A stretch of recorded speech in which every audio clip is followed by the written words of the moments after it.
Bueno, entonces, no sé, vamos a comenzar y esperamos si pues sigue llegando gente, pero la idea es dar cuenta en este día de una primera reunión científica que hemos organizado en el marco del programa Cambio Estructural y Desigualdad Social, al que hemos denominado Ciclo de Diálogos Académicos, en donde vamos a juntar y hemos invitado a destacados investigadores en el campo de las ciencias sociales a que, bueno, nos den cuenta del presente y de las disyuntivas del presente, de las contradicciones y complejidades que enfrenta el presente del desarrollo social y, y pensar en clave a futuro, ¿no? En tiempos complejos, en tiempos complicados como los que atravesamos, tanto en materia económica como política y no menos también en el campo social.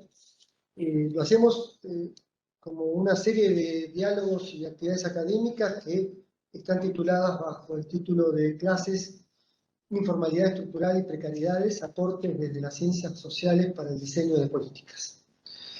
Este es nuestro objetivo. Comenzamos con este primer ciclo antes de fin de año, pero la idea es continuarlo durante el año próximo con otros 6 o 7 encuentros de esta naturaleza, convocando a destacados investigadores. Hoy nos acompaña Julio César Nefa y María del Carmen Rico. Presento primero a Julio Nefa, que es licenciado en Economía Política por la Universidad de Buenos Aires.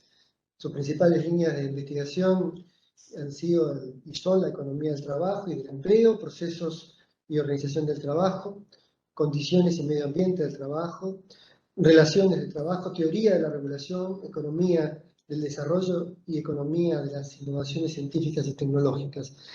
Es su nuevo padre, fundador, un apóstol, fundador de las ciencias sociales del trabajo en Argentina, ¿no? Y él tiene un diplomado de la École en Francia, un doctorado en ciencias sociales del trabajo, en especialidad en economía, de la Universidad de París I, es investigador superior del CONICET, profesor de la Facultad de Ciencias Económicas de la Universidad Nacional de La Plata, de Lomas de Zamora, de la Universidad Nacional del Noroeste, de la Universidad de Moreno y de la Facultad de Ciencias Sociales de la UBA. Y es profesor emérito de la Universidad Nacional de Moreno. Bueno, don Julio, usted puede comenzar su exposición. Está bien. 20 minutos, media hora, ustedes más o menos vayan necesitando, y después, bueno, el planteo general de la invitación a este diálogo es comprender las claves con las cuales atraviesa, en este caso, el mundo del trabajo en Argentina y el mundo, y pensarlo en clave a cómo se desarrollan las contradicciones y qué es el futuro posible. Bueno, muchas gracias por la invitación. Olvidé en mi casa el pendrive, de modo que va a ser un poco medio pesado esta cosa, pero voy a tratar de anunciarle cada vez que paso de un tema a otro para que no se pierda, ¿no? Bueno, entonces, primero voy a referirme a la realidad y sobre todo las tendencias que se están manifestando para pensar un poco para el futuro. Pero, digamos, en este momento en Argentina ni Nostradamus es capaz de poder decir lo que va a pasar en los próximos años, ¿no? Así que, bueno, entonces, estamos viviendo en un momento de crisis de un modo de desarrollo. Y básicamente en este momento hay una situación de estancamiento económico a nivel mundial. En Argentina también hay una concentración económica muy fuerte, una extranjerización del sistema productivo, un camino hacia la reprimarización y hay una extraversión, así que la economía funciona más bien pensando en el comercio exterior, en una situación de gran heterogeneidad en cuanto a la productividad de las distintas ramas de actividad, en cuanto a las tasas de ganancia y en cuanto a los salarios. De modo que esta es una situación donde estamos en el campo que vamos a tratar ahora, un desequilibrio muy fuerte en el mundo del trabajo.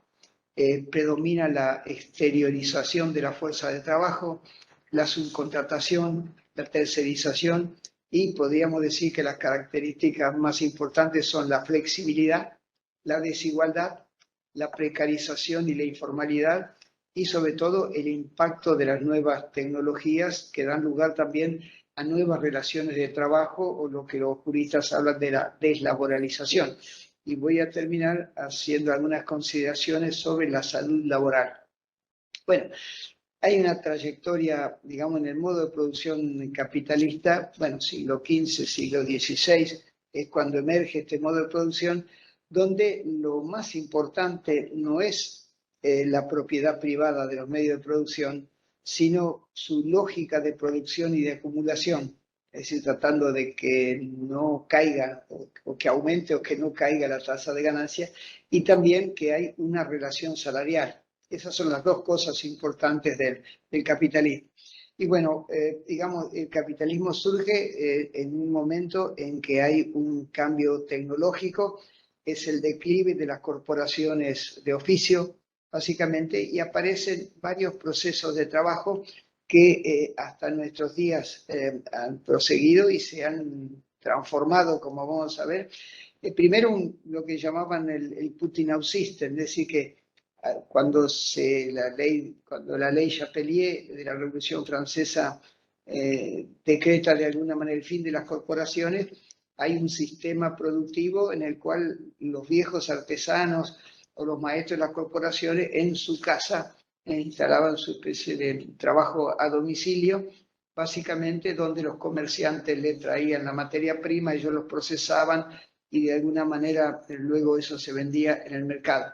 Y luego, básicamente, los cambios que dieron lugar a esa primera revolución industrial instauraron la fábrica, que ya un edificio en el cual el empleador contrata a trabajadores que pasan en condiciones de subordinación económica y jurídica a trabajar, y ahí aparece un cambio importante, que es la división técnica del trabajo. Hay un economista de los clásicos que se llamaba Adam Smith, que cuando habla de la causa de la riqueza de las naciones dice que básicamente es el trabajo, un siglo antes que Marx, ¿no? Y habla de la división técnica del trabajo en tareas. Él observó en una fábrica que al transcurso del tiempo, en lugar de un trabajo integrado donde el trabajador hacía todas las operaciones, básicamente hay una división del trabajo en tareas y cada uno de alguna manera tiene algo para hacer, pero ya se va especializando y eso permitió un aumento de la productividad y al mismo tiempo era más fácil de vigilar a un trabajador que hacía una tarea dividida. Bueno, en la segunda revolución industrial del siglo XIX, ese proceso de trabajo se transforma y aparece lo que llamamos la división social del trabajo. Es decir, no solamente la división entre tareas, sino la división entre los que conciben y los que ejecutan el trabajo. Y eso dio lugar a la llamada Organización Científica del Trabajo, donde el estudio de tiempos y movimientos, la remuneración según el rendimiento, la instauración de la supervisión, de alguna manera el disciplinamiento de los trabajadores reducidos a una simple tarea de ejecución de lo que otro había decidido. Bueno, eso de alguna manera fue una revolución para el mundo industrial y luego fue de alguna manera adaptado por un ingeniero que era especialista en minas que se llamaba Henri Fayol, que es el creador un poco de la ciencia administrativa, aplicando esta división social del trabajo, la Organización Científica del Trabajo, prefigurada por Taylor, la aplica a la ciencia administrativa y eso es un cambio realmente importante en el siglo XIX y luego en el siglo XX. Y luego ya en el siglo XX el proceso de trabajo se transforma porque de alguna manera se buscaba una producción masiva, digamos, para reducir los costos unitarios y eso fue la instauración de las cadenas de montaje, donde no la inventó Ford, pero es el que la aplicó y que permitió intensificar el trabajo, aumentar la productividad, reducir los costos unitarios y producir masivamente productos homogéneos. Bueno, esta situación de alguna manera se difundió en el mundo entero, empezó en Estados Unidos, que era el país que era más industrializado en la época, pero luego se difundió al mundo entero y ya en el siglo XX, después de la Segunda Guerra Mundial, hay otro cambio en el proceso de trabajo provocado por la tercera revolución industrial, que es la informática y el uso de las nuevas tecnologías. Y entre el periodo 1945-74, esos 30 años, tuvo lugar un cambio importante en el capitalismo porque surge un modo de desarrollo que los economistas le llamamos keynesiano-fordista. De alguna manera, porque bueno, la influencia de Keynes, pensando en la acción del Estado y también el papel de la demanda, y keynesiano y fordista en el sentido de que se aplicaba esta organización científica del trabajo. Bueno, y ese proceso duró unos 30 años y fue realmente exitoso.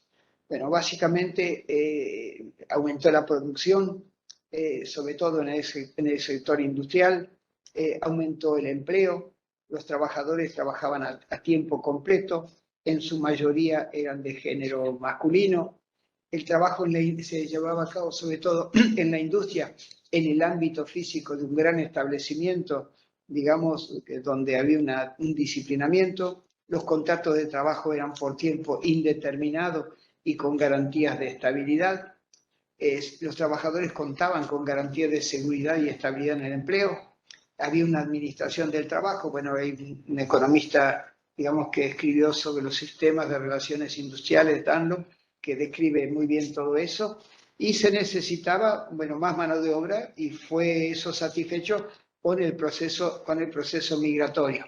Bueno, es el momento en que surge la legislación del trabajo en Estados Unidos, y también los convenios colectivos de trabajo se firmaban a nivel de la rama o del sector.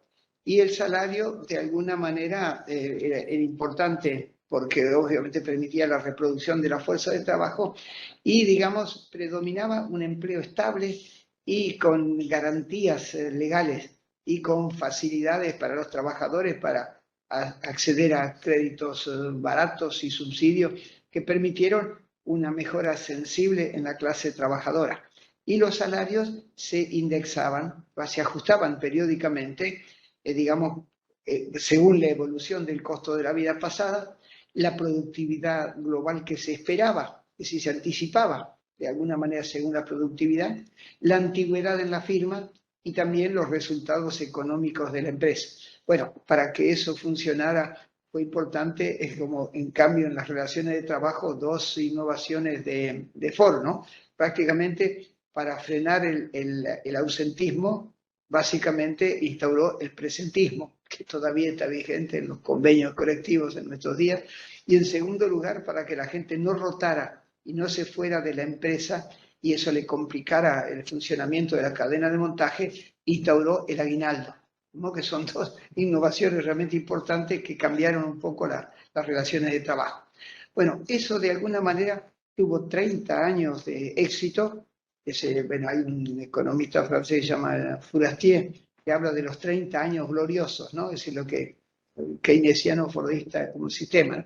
Y hubo un cambio importante, sobre todo a fines de los años 70, fines de los 60 y comienzos de los 70, ese modo de desarrollo entró en crisis. Es decir, que fueron 30 años donde no hubo crisis, no, el Producto Bruto creció el empleo, crecieron los salarios, mejoró la seguridad social, pero encontró límites de alguna manera, límites desde el punto de vista de las empresas, porque era un sistema muy rígido.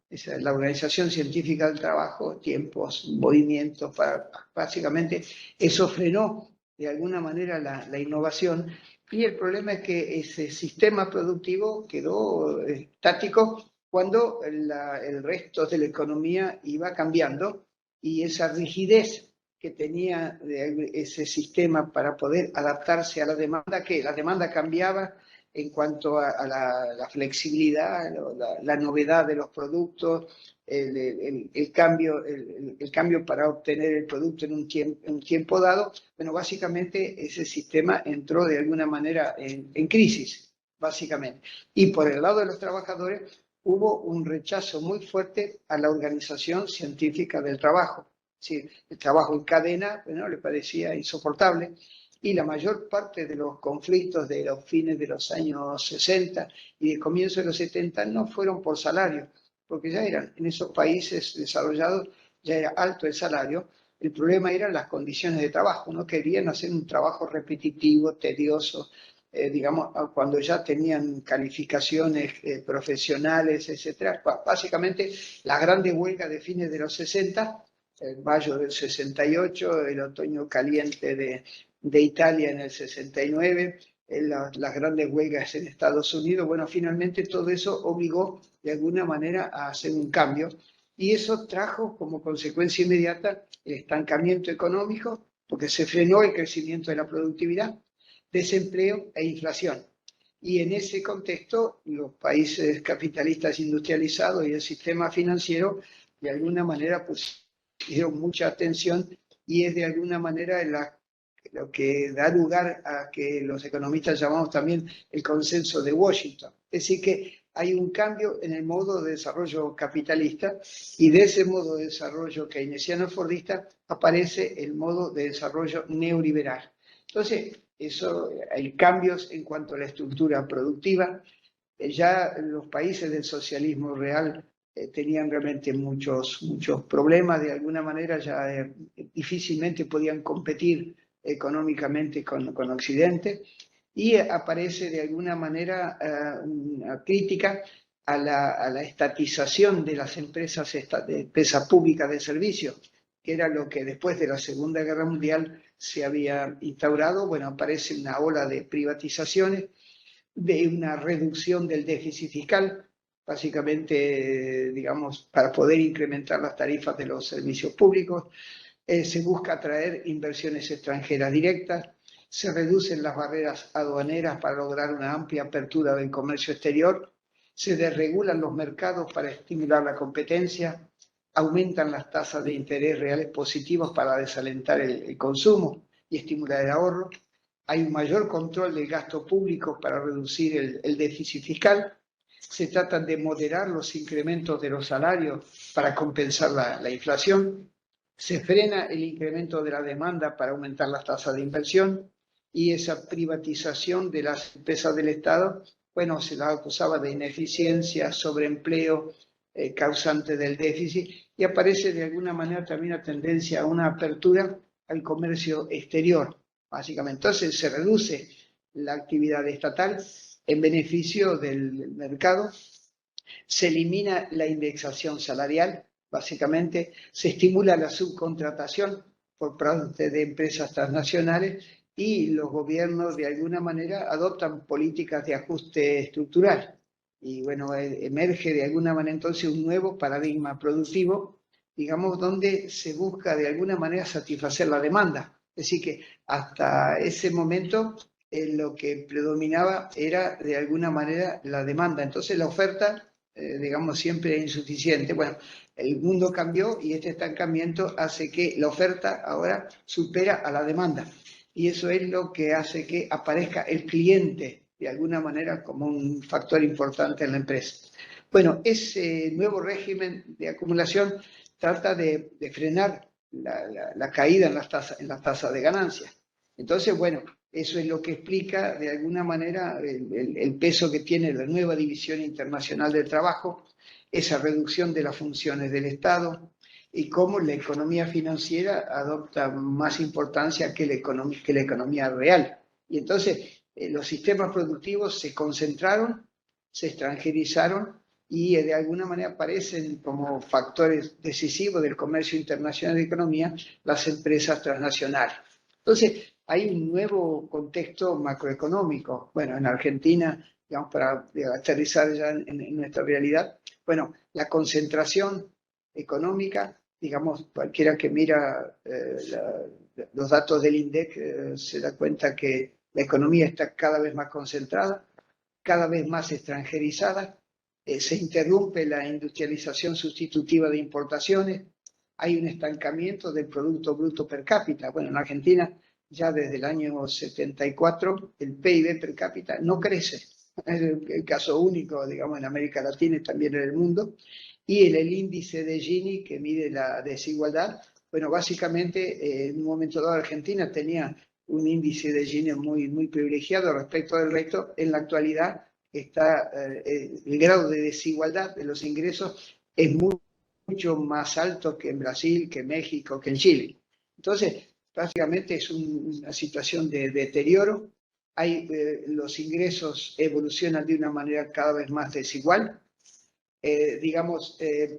También en cuanto a los datos de pobreza urbana, bueno, acá hay especialistas, no voy a hablar de eso, pero básicamente durante mucho tiempo la pobreza en Argentina era muy baja comparado con otros países. En la actualidad estamos junto con Venezuela, dicen, ¿no? Básicamente estamos entre los países donde la pobreza urbana, medida según ingresos, es más elevada. Entonces, todo esto hace que tengamos problemas también macroeconómicos en cuanto a la inversión. Es decir, la inversión que en Argentina era muy alta, se lo comparaba con el de algún país europeo, bueno, en la actualidad es una tasa de inversión muy baja y eso frena la reproducción del capital en Argentina. Bueno, y también el hecho que algunos autores como Gallero y otros hablan de la externalización de activos. Es decir, que, digamos, me acuerdo de una frase de la ministra alemana, ¿cómo se llama? ¿Cómo? Merkel. Decía cuando fueron a pedirle apoyo de inversión, Merkel le decía, bueno, entonces ustedes tienen un PIB afuera de Argentina, ¿por qué no empiezan con el capital de ustedes antes de pedir plata a los demás? Entonces, todavía se dice que hay un PIB, el equivalente de un PIB de un año de producción argentina, está en Nueva York, en los paraísos fiscales o lo que fuera. Pues entonces, hubo también, como consecuencia de esta crisis, un cambio en la relación salarial. Es decir, que, digamos, el empleo privado crece o está estancado o crece muy lentamente.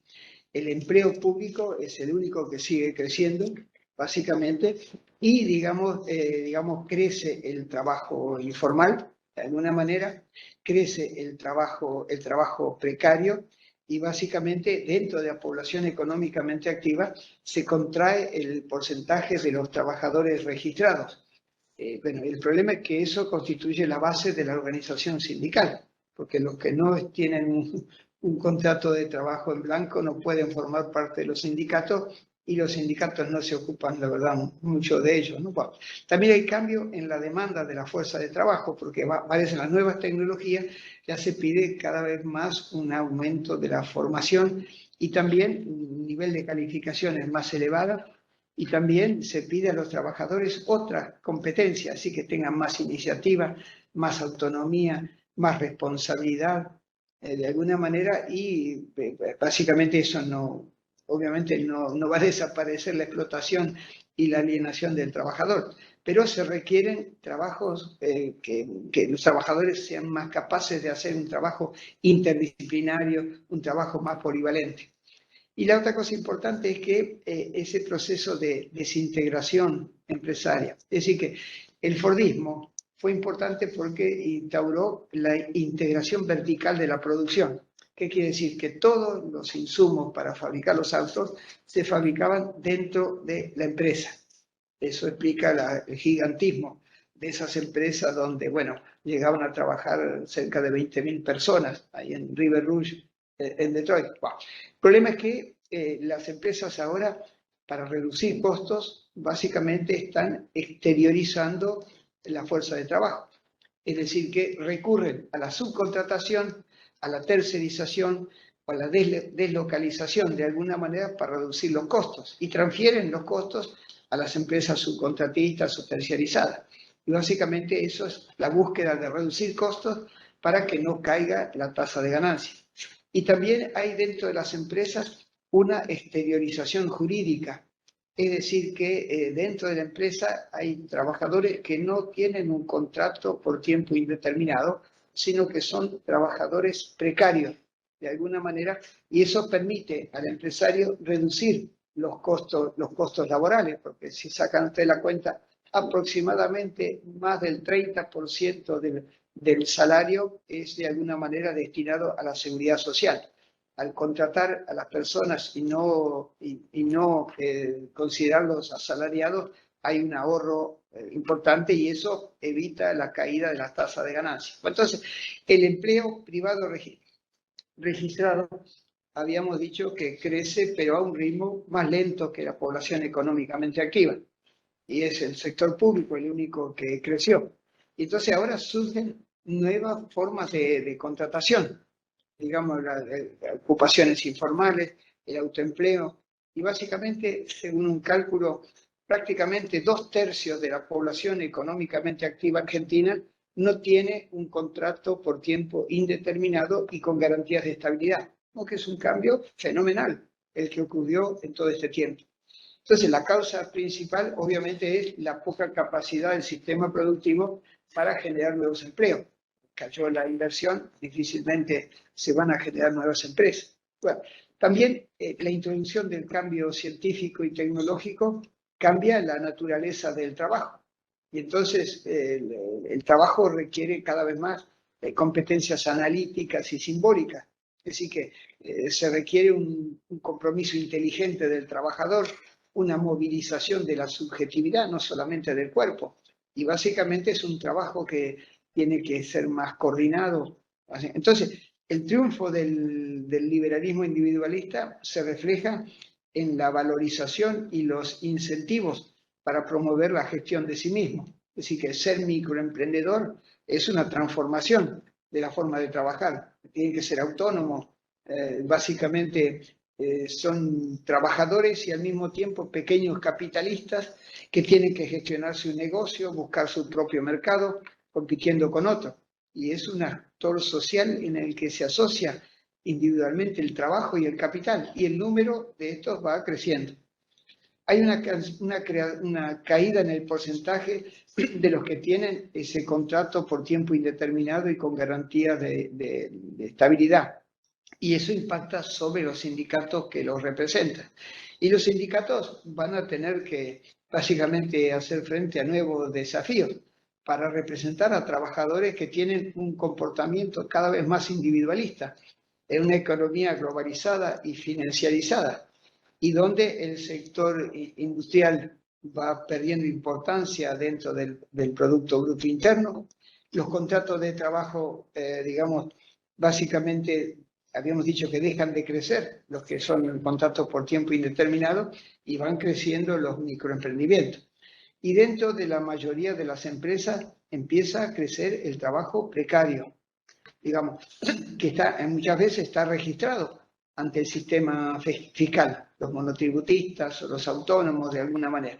Y dentro de la población económicamente activa hay obviamente ese proceso de exteriorización, básicamente exteriorización física, los contratistas proveedores, o la exteriorización jurídica, es decir, que dentro de la empresa hay personas que no dependen jurídica del patrón. Entonces, se contrae el porcentaje de los trabajadores registrados y entonces eso es un problema, porque constituye la base de la organización sindical.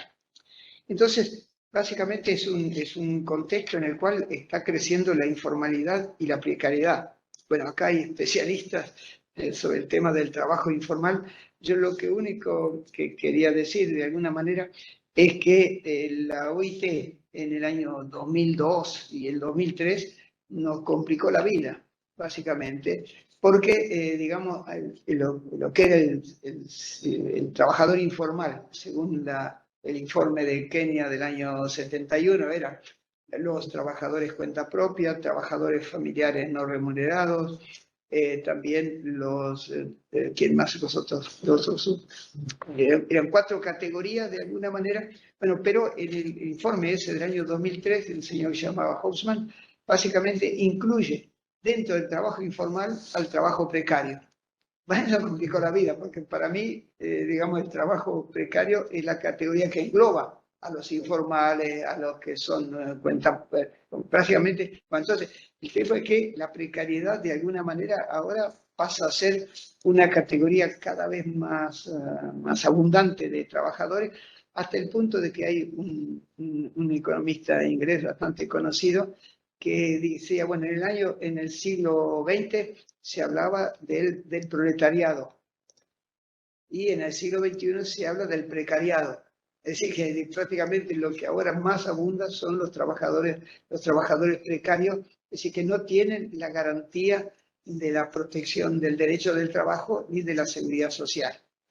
Entonces, lo cierto es que ahora el mercado de trabajo está cada vez más heterogeneizado y segmentado.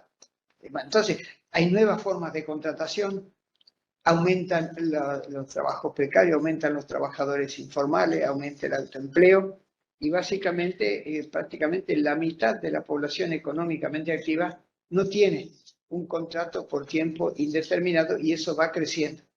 Entonces, la otra característica de este capitalismo neoliberal es la flexibilidad. Es decir, que este nuevo modo de desarrollo necesita la flexibilidad, básicamente, la flexibilidad de la producción. Es decir, que como la economía mundial ahora es mucho más volátil que antes, cambia la demanda, básicamente las empresas tienen que adaptarse rápidamente, cambiando las tecnologías, subcontratando, incorporándose a cadenas globales de valor. Bueno, básicamente es un cambio realmente muy importante y aparecen nuevos modelos productivos. De alguna manera, hay un trabajo muy interesante del profesor Boyer, tal vez ustedes conozcan el libro ese, Los modelos productivos, donde aparece el modelo Toyota, el modelo del sistema productivo Toyota, que aparece a mediados del siglo XX y que de alguna manera triunfó.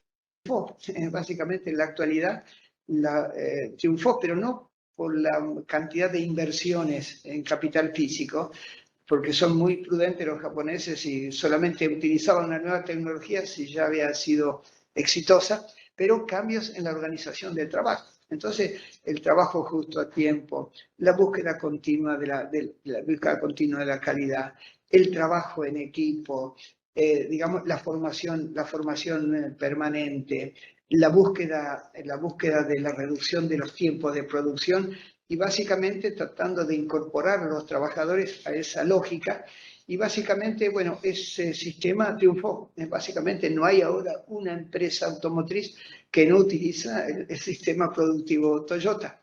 Básicamente, la diferencia con las otras es que en Toyota los trabajadores tienen la estabilidad en el empleo. Desde que entra un trabajador a Toyota tiene la estabilidad en el empleo. Y básicamente eso hace que de alguna manera acepten la polivalencia, moverse de un lugar de la fábrica a otro, porque no corren el riesgo de que un cambio de la organización o un cambio tecnológico lo pudiera poner al despido. Entonces, ese sistema es realmente importante y ahora lo que ocurre es que tanto éxito tuvo en el sector industrial que también se lo aplica en el sector terciario.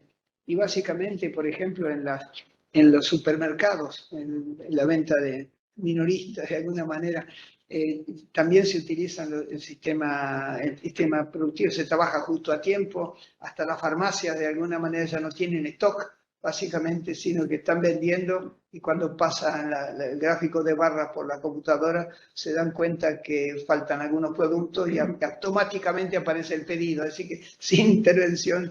Entonces hay un cambio realmente muy importante. Bueno, no sé si ustedes utilizan el QR. Yo aprendí a usarlo hace 2 días, ¿no? El QR fue un invento de los japoneses. Impresionante con el podemos bajar un libro de alguna utilizando el QR. Bueno, entonces, también el tema de la flexibilización en cuanto al salario. Es decir, que básicamente, digamos, ya el salario es mucho más flexible. Digamos, casi todos los países tenían un sistema de salario mínimo vital y móvil, pero básicamente ese salario mínimo vital y móvil está, si no me equivoco, por abajo de la línea de pobreza, básicamente. Pero antes se indexaba según la inflación. Bueno, ahora la inflación va por un lado, el ajuste se hace por otro lado. ¿No? Que eso flexibiliza, ustedes se dan cuenta que si eso ocurre, la tasa de ganancia no cae. Bueno, también la flexibilidad en cuanto al salario indirecto, es decir, todos los ingresos que no provienen directamente del salario, todo lo que sería la seguridad social, las obras sociales, lo que fuera, bueno, eso también se flexibilizó y se privatizó. Es decir, buena parte de ese salario indirecto ahora está en manos de compañías de seguro. También la flexibilidad en cuanto a las calificaciones y las competencias. Básicamente esto se ha exacerbado de alguna manera porque las empresas quieren que los trabajadores sean polivalentes. Es Es decir, que cuando falte uno, otro lo pueda reemplazar sin tener que contratar a otra persona o pagar horas extras. La flexibilización del tiempo de trabajo. Bueno, ahora con internet y con el teletrabajo, lo que fuera, bueno, el tiempo de trabajo cambió. Y bueno, todos nosotros trabajamos muchas horas en nuestra casa, en nuestro domicilio, y trabajamos muchas más horas que cuando estábamos en la oficina. Más que interesante cómo eso cambió, básicamente, y hay como una especie de adicción a la pantalla, a lo que fuera, y la gente trabaja más horas de las que trabajaría normalmente. Bueno, también hay una flexibilización del sistema de relaciones de trabajo. Bueno, todo este modelo neoliberal, de alguna manera, va a tratar de que la negociación colectiva no sea a nivel de la rama o del sector, que ahí tienen más fuerza los sindicatos, y va a negociarse cada vez más a nivel de la empresa, básicamente donde los trabajadores tienen menos poder y la función del jefe de personal o el gerente de relaciones industriales es cada vez más fuerte. Y digamos, mirando las estadísticas del Ministerio de Trabajo, hay muchos más contratos por empresa que contratos colectivos a nivel de sector y de la rama. ¿No? Eso el otro día me asustó de alguna manera esa proporción, que sí que se está flexibilizando. Wow. También la flexibilidad en cuanto, de alguna manera, la relación salarial, porque bueno, hemos hablado de la precarización y también de lo que se llama la deslaboralización. Entonces, pero esto significa un cambio importante, es decir, que en nuestros días este sistema también entra en crisis, es decir, que es el modelo neoliberal de alguna manera también entró en crisis, de alguna manera. Hay una crisis, de alguna manera, una crisis del Fordismo, obviamente, y digamos, las empresas grandes recurren cada vez más frecuentemente a la subcontratación, básicamente, con lo cual reducen los costos fijos. También aparecen las empresas de servicios eventuales. No sé si ustedes saben que la empresa que tiene más empleo en el mundo es, espérate, ¿cómo se llama? No, la otra, la norteamericana. Manpower. La empresa que tiene más trabajadores en el mundo es Manpower. Pero ninguno de sus empleados trabaja para Manpower. Dice, alquilan fuerza de trabajo. Es decir, la fuerza de trabajo es realmente una mercancía. Bueno, entonces, en Argentina, esa ley también vino en la época de Menem, ¿no? La ley de la empresa de servicios eventuales aparece en Argentina y eso era para situaciones excepcionales, pero finalmente eso siguió y la gente renueva el contrato, lo cierran el contrato y un mes después lo contratan de vuelta, de modo que básicamente también son empleos de tipo precario, ¿no? Entonces, hay también entonces un mercado de trabajo que es cada vez más dinámico. Sí, hay un profesor colega que habla de que el mercado de trabajo es un sistema aspirante-expelente. Chupa y saca. Bueno, entonces, digamos, se mueve permanente. Por eso cuando es útil la encuesta trimestral, porque de un trimestre a otro las cosas cambian fuertemente, ¿no? Cambia voluntariamente. Desde un empleo se pasa a otro, la rotación. Bueno, los jóvenes no duran mucho tiempo en sus empleos, ¿no? También cuando se pasa del empleo al desempleo, cuando se pasa de un empleo hacia la inactividad, bueno, porque, bueno, cuidar a los chicos o conseguir terminar los estudios, involuntariamente se puede pasar del desempleo a la inactividad, es decir, los trabajadores desalentados. Hay gente que puede permanecer en el desempleo, pero está buscando un empleo, pero de una manera infructuosa, y buscar trabajo es un empleo, es un trabajo. Permanecer en la inactividad mucho tiempo, pasar de la inactividad a la desocupación, básicamente, pasar de la inactividad al empleo o pasar de la desocupación al empleo. Todo eso significa un mercado de trabajo en un dinamismo infernal. Entonces, parece este tema que hablábamos del trabajo precario.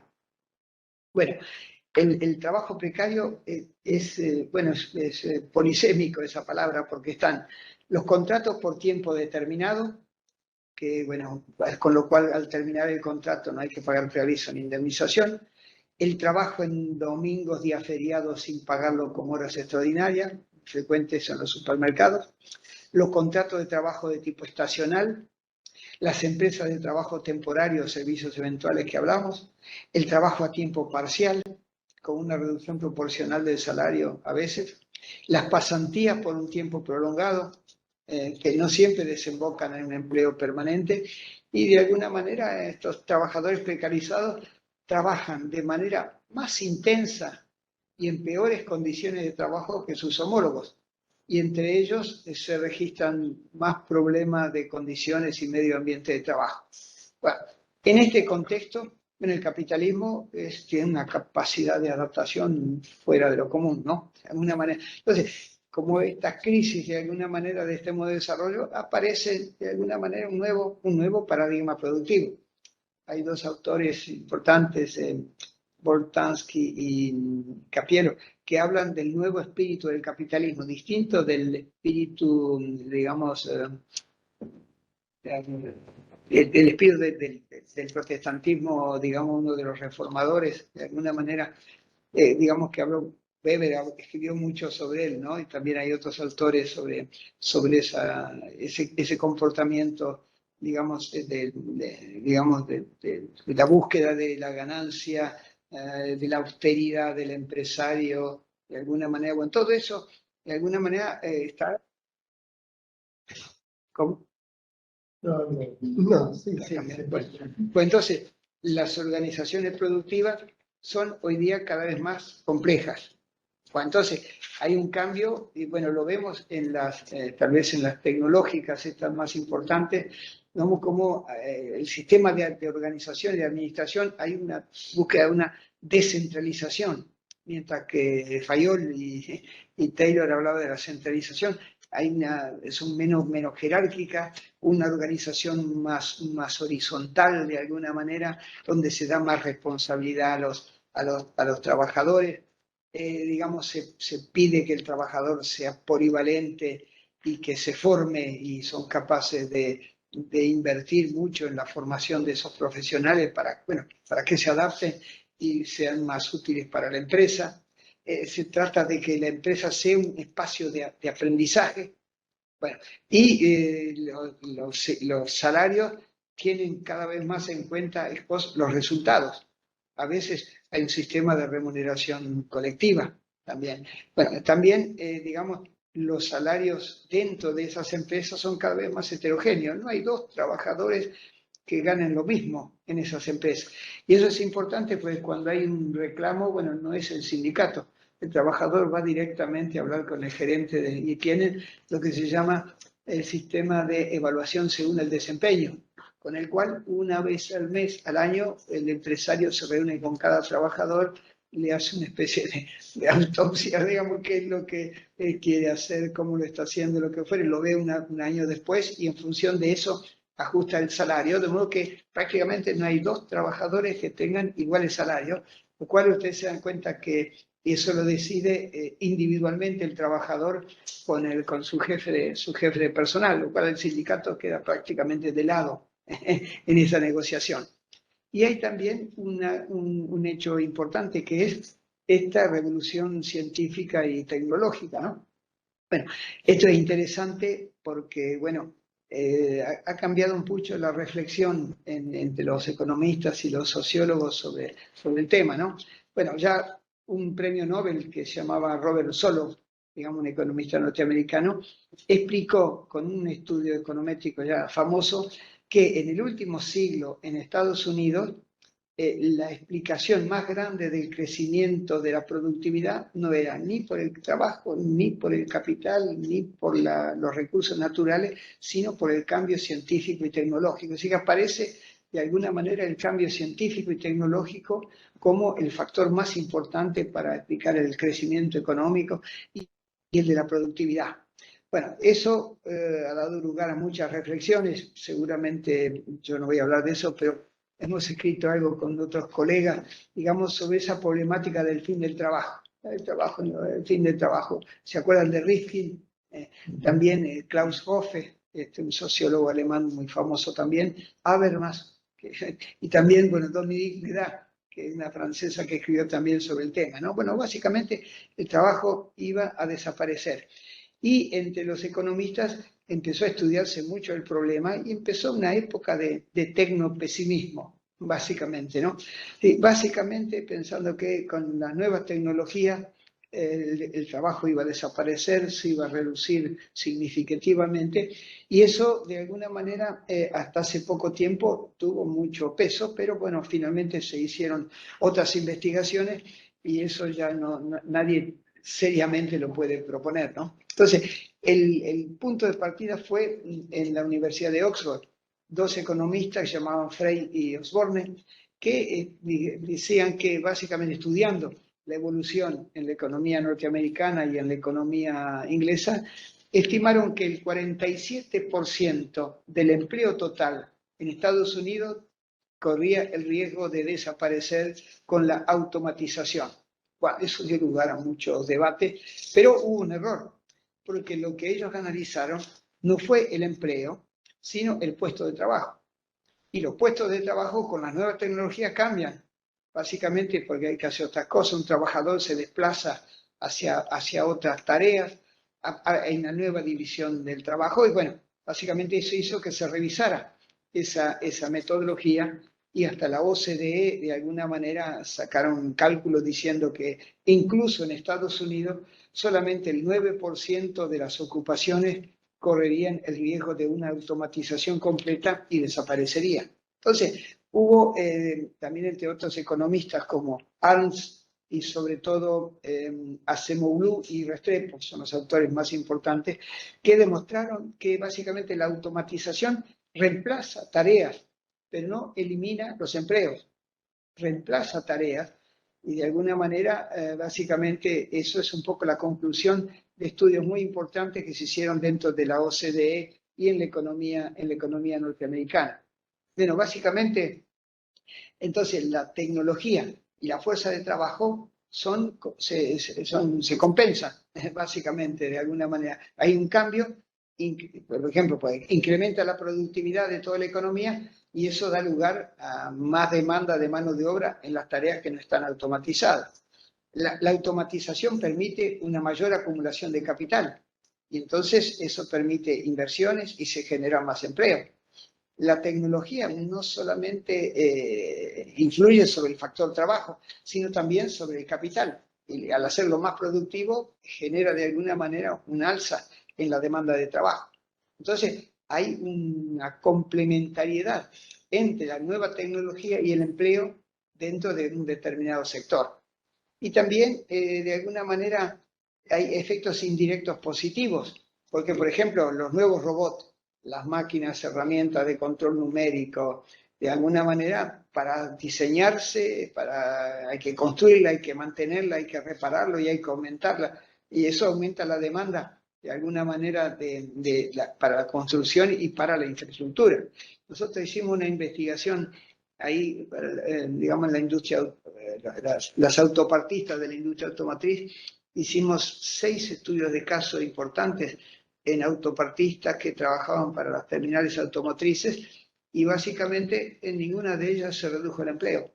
En ninguna de ellas se redujo el empleo. Y estaban los robots, andaban por todos lados, más que realmente control numérico, lo que hicieron pues tuvieron que aumentar la formación profesional de la gente. Es decir, que lo que exige es un mayor nivel de conocimiento. Básicamente, no necesariamente el cambio tecnológico va a generar un desempleo masivo y la desaparición del trabajo, ¿no? Entonces, básicamente esto es importante porque da lugar a muchas reflexiones, básicamente, incluso países en vías de desarrollo que se empiezan a utilizar las nuevas tecnologías, tienen un salto de productividad importante y tuvieron que instalar apoyo en materia de infraestructura, que el cable coaxil, que comprar sistemas, los teléfonos, lo que fuera. Finalmente hay países de Asia del Sudeste, de alguna manera, que tienen un grado de incorporación tecnológica y básicamente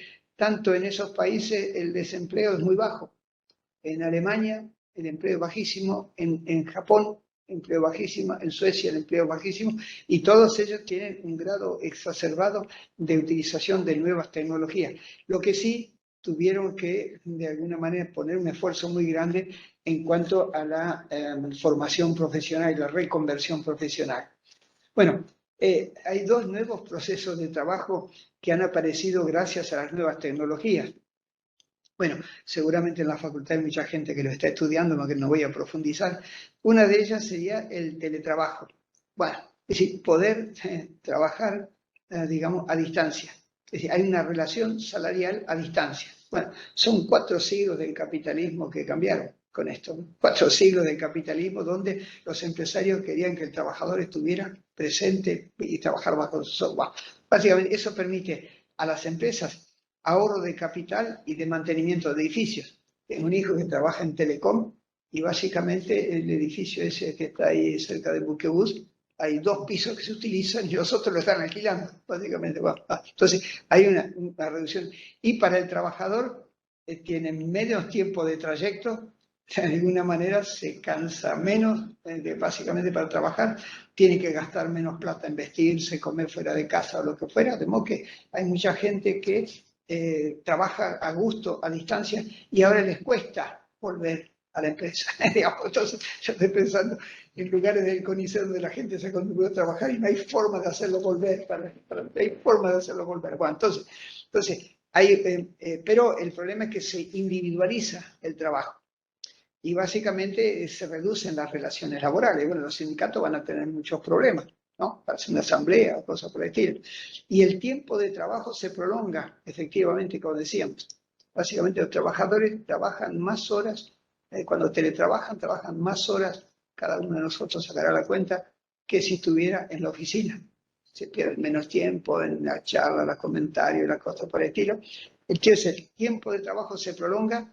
Y la otra cosa interesante del capitalismo, que es maravilloso cómo se adapta, es que el trabajador pone gratuitamente su domicilio al servicio de la empresa sin cobrarle alquiler. Nadie piensa en esto, ¿no? Pero es maravilloso el capitalismo, cómo por eso dura tanto tiempo a pesar de todas sus contradicciones. Bueno, y para los trabajadores, bueno, todos terminamos con trastornos musculoesqueléticos.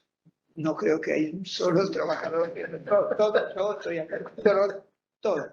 Entonces, también la fatiga visual, los ojitos rojos, todo básicamente, porque no hacemos pausa, básicamente.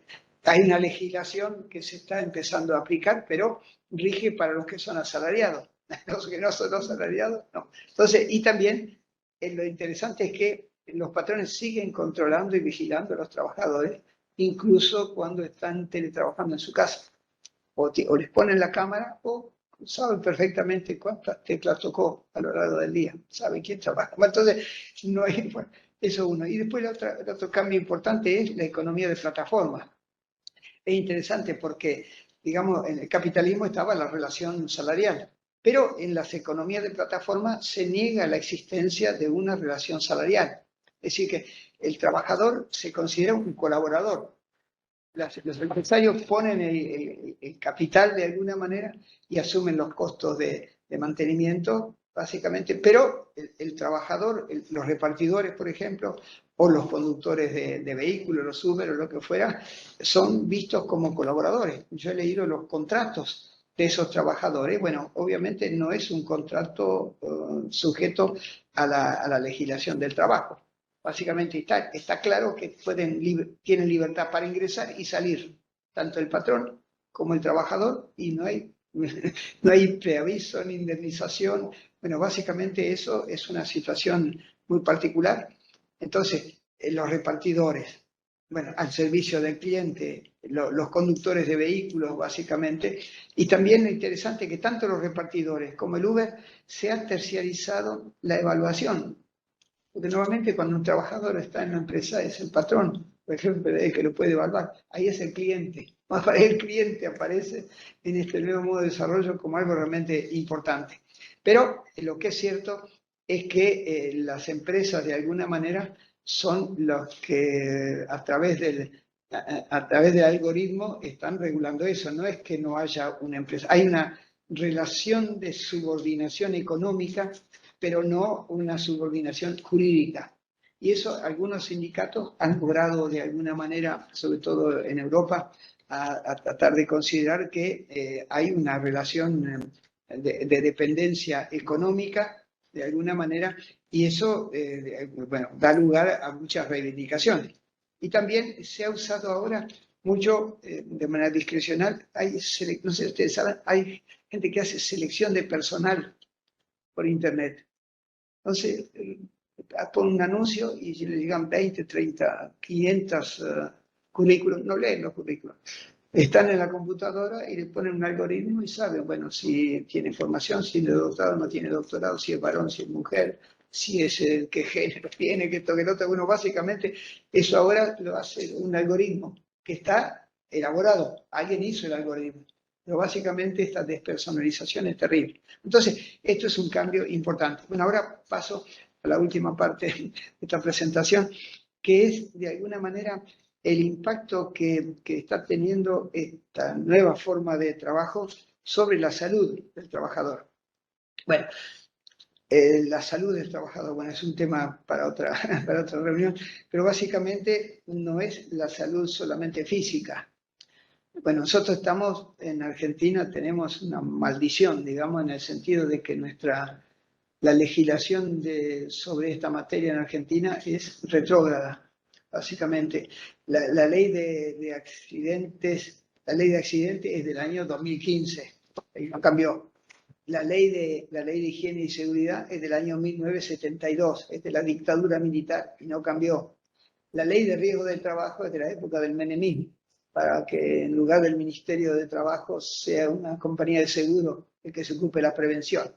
Y no hay una palabra sobre lo que no sea un riesgo para el cuerpo humano. Bueno, yo sufro porque estamos en una red con otros colegas, bueno, en Chile, ya desde el siglo XX, en Chile, en Colombia, en Venezuela, recientemente en Ecuador, en Paraguay, en Bolivia, en México, en todos esos lados hay una legislación donde se habla ya de los riesgos psicosociales en el trabajo. Bueno, entonces, eso para Argentina estamos siempre en el pozo, ¿no? De alguna manera, y no hay forma de hablar de esto. Bueno, entonces, hay un cambio ahí.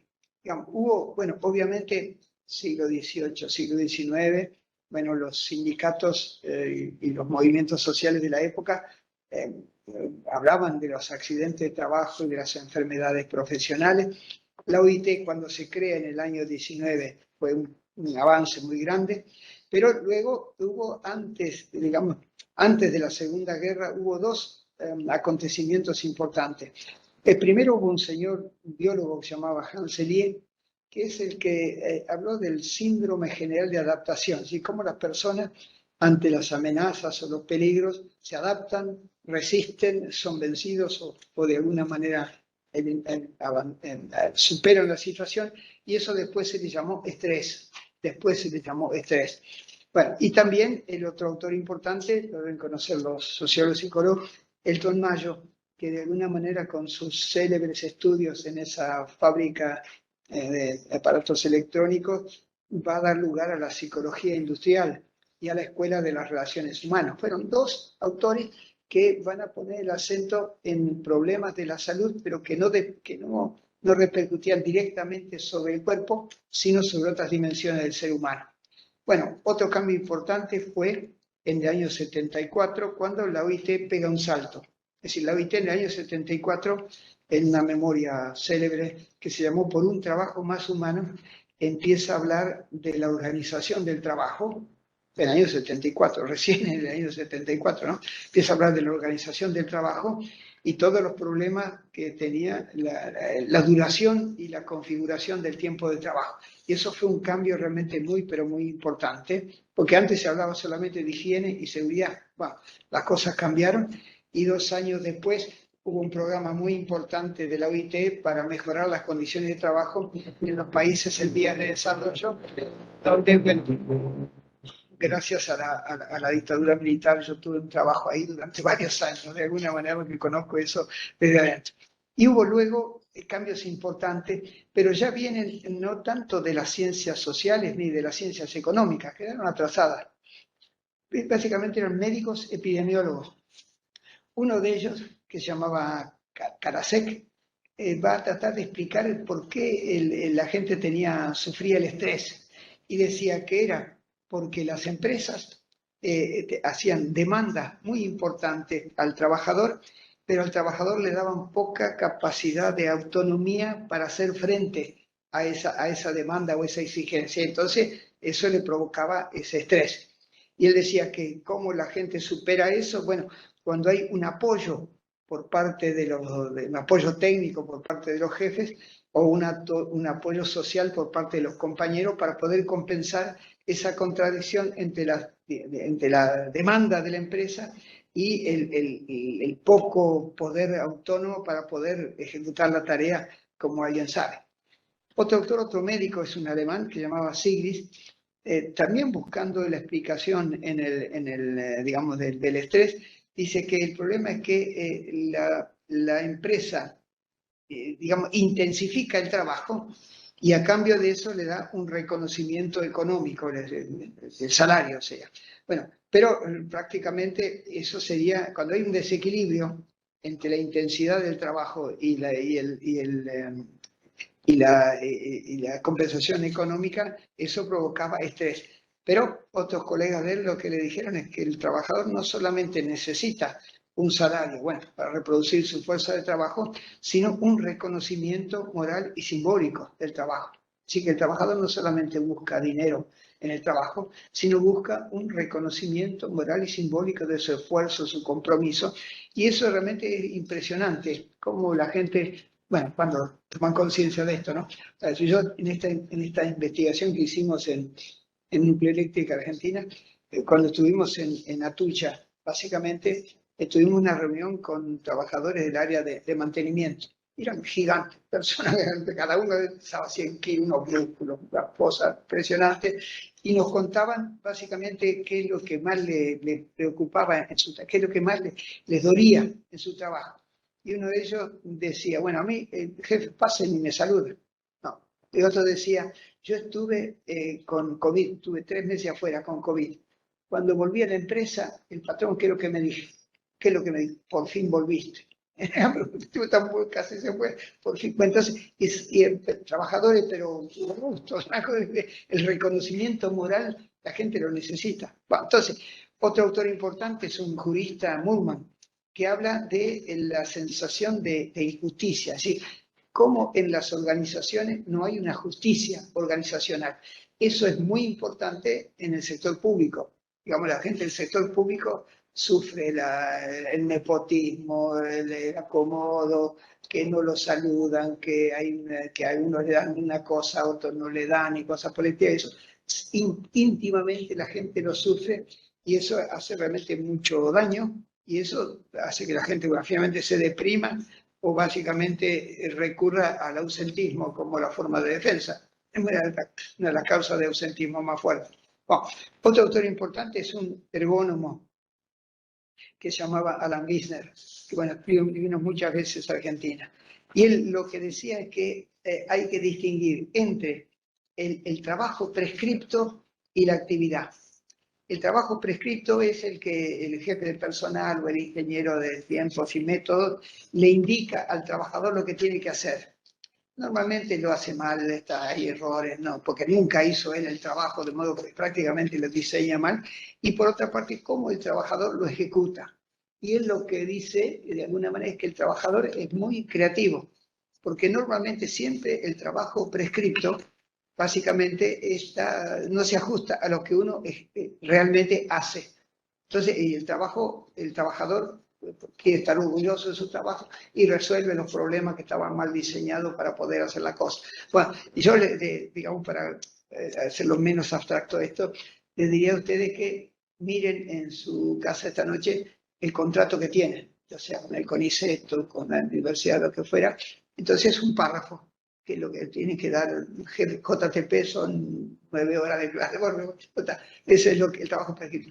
Y agarren un cuaderno y escriban lo que ustedes hacen para ese patrón o en esa institución durante un día de trabajo. Hagan ese cálculo y se van a dar cuenta de que el salario que le pagan es por el trabajo prescrito, no por lo que ustedes hacen efectivamente. Entonces ustedes se dan cuenta cómo el capitalismo se las ingenia de alguna. Bueno, entonces, el otro autor importante se llama Christophe Dejoux, ahora han escuchado hablar, está de moda, ¿no? Básicamente él dice que digamos, los trabajadores no se resignan a sufrir y que buscan una estrategia defensiva, básicamente, porque los trabajadores tratan de controlar el sufrimiento y tratan de sublimarlo, tratan de sublimar el sufrimiento para poder llevarlo a cabo. Y eso es realmente muy interesante cuando él habla sobre todo de la estrategia defensiva del oficio. Cómo la estrategia defensiva del oficio hace que las personas en un lugar donde hay un riesgo, básicamente tratan de subestimarlo, ignorarlo, no hablan de eso porque un trabajador que toma conciencia de que está trabajando en un lugar donde se va a enfermar, se va, no sigue trabajando, pero sublima todo eso colectivamente con el apoyo de los compañeros. Y el otro autor importante es Michel Golac. Bueno, Michel Golac es un estadístico de lo que sería el INDEC de Francia, que se llama INSEE, que es tal vez uno de los institutos más mejores del mundo en la materia, ¿no? Y él, de alguna manera, con toda esta bibliografía, constituyó un equipo de trabajo de distintas disciplinas, donde le encomendó a cada uno de sus colegas que hiciera el estado del arte. A un jurista, bueno, cuáles son los riesgos psicosociales en el trabajo, a un jurista, a un economista, a un médico, a un jefe de personal o lo que fuera, y en base a ese esfuerzo colectivo de búsqueda de información para ver el estado del arte, construyó un marco teórico, el de los riesgos psicosociales en el trabajo, donde la novedad con respecto a los demás es que ya no busca en el estrés la causa de los problemas, porque finalmente el estrés es la consecuencia de los riesgos psicosociales, sino que recurre al concepto de proceso de trabajo, que estudiábamos de alguna manera al comienzo y que tiene su origen, bueno, Adam Smith y Marx básicamente hablan del proceso de trabajo. Entonces, él de alguna manera parte de la idea de una concepción diferente del ser humano, en el sentido de que no es solamente un cuerpo, sino que tiene dimensiones psíquicas y mentales. Bueno, no hablemos de alma para no entrar en un conflicto, digamos, hay dimensiones psíquicas y mentales, todos nos vamos a entender. Y él dice que para estudiar eso, básicamente los trabajadores, de alguna manera, hay como ejes temáticos que explican ese sufrimiento y cómo en el fondo es el proceso del trabajo el que determina eso. Entonces, habla de las demandas, bueno, recupera Karasek, ¿no? Las demandas psicológicas de la empresa, también la intensidad, cuáles son los riesgos del medio ambiente que tiene que sufrir y el problema del tiempo de trabajo. Es decir, que no solamente la duración, sino si es de noche o es por turnos. El trabajo de noche y el trabajo por turno prácticamente perturba todo el ritmo circadiano y provoca finalmente enfermedades. Bueno, entonces, el otro tema era cuál es el margen de autonomía y de control que tiene el trabajador para ejecutar la tarea. Bueno, cada uno de nosotros puede reflexionar sobre eso, ¿no? Entonces, bueno, el que es asalariado está subordinado, es jurídica y económicamente al empresario, como que no puede no acatar las órdenes, está subordinado, y eso lleva a la alienación. Pero el trabajador trata de ser creativo para de alguna hacer frente hacer frente a esa cosa y puede tener un margen de participación en la adopción de las decisiones si es que en el sistema de relaciones de trabajo esto se explica, ¿no? También están las relaciones sociales y de trabajo.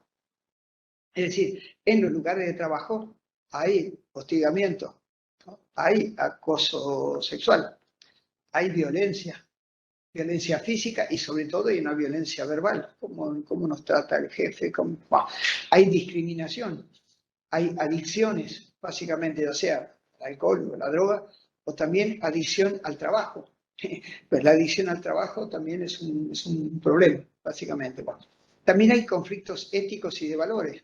Es decir, cada uno de nosotros tiene una ética, valores trascendentes o una ética ciudadana. Cada uno de nosotros sabe lo que es bueno y lo que es malo, básicamente. Pero muchas veces, por esa relación de subordinación jurídica y económica, tenemos que hacer cosas en contra de nuestros principios, en contra de nuestros valores. Y eso nos hace mucho daño, básicamente, ¿no? Y bueno, básicamente eso es muy frecuente, de alguna manera, cuando alguien está subordinado, no sé, un jefe de personal que tiene que despedir personas, digamos que sabe que no es necesario que los despidan porque hacen un buen trabajo, lo que fuera, pero el patrón le dice que hay que despedir, wow, esa persona sufre y termina perdiendo la autoestima porque hace algo en contra de sus principios. Wow. También está el tema del control de las emociones. Es decir, antiguamente los psicólogos hablaban solamente de salud mental. Prácticamente se habla mucho de la salud psíquica, ¿no? Es terrible, la legislación también, ¿no? Pero el problema es que nosotros cuando trabajamos movilizamos nuestras emociones, básicamente, ¿no? Y tenemos que controlar nuestras emociones para trabajar, básicamente, y eso es importante porque no todos nosotros podemos ser auténticos en nuestro trabajo. No quiero complicarle la vida, que se autocontrolen, pero digamos, muchas veces básicamente tienen que fingir para trabajar. Muchas veces tienen que mentir para trabajar. Los trabajadores de los call centers mienten todo el día. O los vendedores de un servicio que venden aparatos eléctricos y tienen que mentir para vender o no darle toda la información. Bueno, básicamente hay mucha gente que tiene que mentir para trabajar. Es parte de, yo digo siempre, una secretaria que no sepa mentir no tiene futuro. ¿Está claro? Bueno, entonces, quiere decir que mucha gente con las emociones trabaja, ¿no? Entonces, también eso da lugar al burnout, ¿no? Y un agotamiento, pues, y de ahí a la depresión hay un paso, ¿no?